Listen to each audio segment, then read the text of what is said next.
2024 June తర్వాత ఆంధ్రప్రదేశ్లో అది కనపడుతోంది. అది 5% 10% కాదు. ఎందుకంటే ఎక్కడో ఒక పొలిటికల్ ఎస్టాబ్లిష్మెంట్లో ఒకటి తప్పు చేయొచ్చు, ఇంకోటి చేయొచ్చు అనుకోవడానికి ఎప్పుడూ ఉంటుంది. సో వాళ్లను చూస్తున్నట్టు వదిలేయడం ఉంటే అది తప్పు.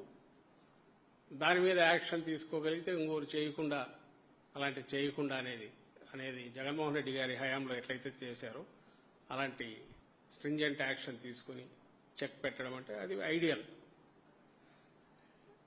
లేదు చూస్తున్నట్టు అంటే ఒక 5% అనుకోవచ్చు. అసలు ప్రభుత్వాన్ని హెడ్ చేస్తున్న వాళ్లే దాన్ని ఎంకరేజ్ చేసి ఆ నేర స్వభావాన్నే ఒక ఆర్గనైజ్డ్ దీనిగా మార్చి ఒక సిస్టమేటిక్గా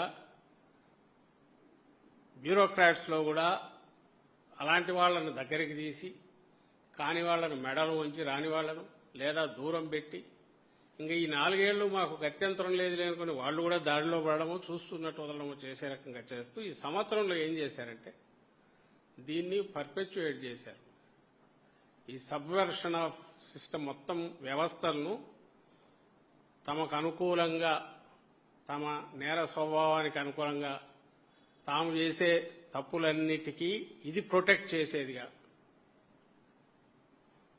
మనకు బాడీలో ఆటో ఇమ్యూన్ డిజార్డర్ అంటారు.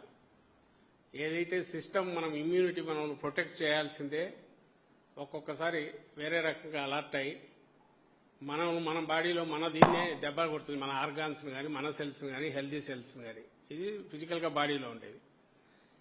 ఇక్కడికి వచ్చేసరికి రాష్ట్రాన్ని కానీ, ప్రజలను కానీ ప్రొటెక్ట్ చేయాల్సిన సిస్టమ్స్ వాళ్ళ జీవితాల్లో కొంచెం వెసులుబాటు ఇచ్చి ఫెసిలిటేటర్ రోల్ ప్లే చేయాల్సిన సిస్టమ్స్ తక్కువ ఇంటర్వెన్షన్, తక్కువ జోక్యం చేసుకుంటూ ప్రజల జీవితాల్లో ఏవైతే నిస్సహాయ వర్గాలు ఉన్నాయో వాళ్లకు అండగా ఉంటూ శాంతి భద్రతలను కాపాడుతూ అన్ని పనులు చేస్తూ మేము బాగా ఉండగలిగాము, అడ్మినిస్ట్రేషన్ బాగుందని అనుకోవాల్సిన ఎక్స్పెక్టేషన్స్తో కాన్స్టిట్యూషన్ ఏదైతే బాధ్యతలు అప్పచెప్పిందో ఈ వ్యవస్థకు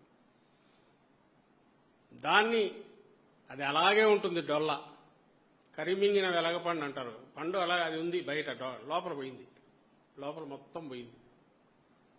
లోపల ఏమున్నాయంటే పొలిటికల్, చంద్రబాబు నాయుడు గారు చెప్పే పొలిటికల్ అడ్మినిస్ట్రేషన్ అని బాగా దానికి ఒక మంచి పేరు. Political governance, administration political governance అని ఏదైతే చెప్తున్నాడో దాని వికృత స్వరూపము ఎంతవరకు పోయిందంటే ఈరోజు నిన్న జోగి రమేష్ అరెస్ట్ ద్వారా బట్టబయలవుతుంది.